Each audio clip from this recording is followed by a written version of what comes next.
Chaucaros.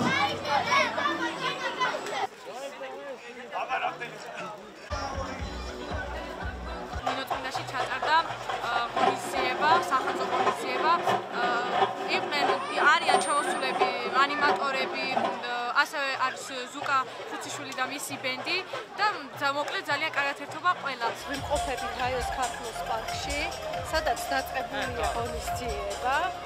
რა თქმა უნდა, სივრცეა შედგენილი ისეთი, რომ როგორც პატარების, ასევე დასრულებისთვის არის საინტერესო პროგრამა. ამ წუთას მიმდინარეობს პატარებისათვის შოუ. ყველას გიწვევ, ყველა აქ არის და საღამოსაც გვაქვს საზეიმო ნაზვის ხიზანდება. მე ვარ შემშვილიშვილთან ერთად, ველოდებით თოვლის ბაბუას ჩვენს, ყველას გილოცავთ ამ გებს, მშვიდობა და კეთილდღეობა ჩვენს ქვეყანაში.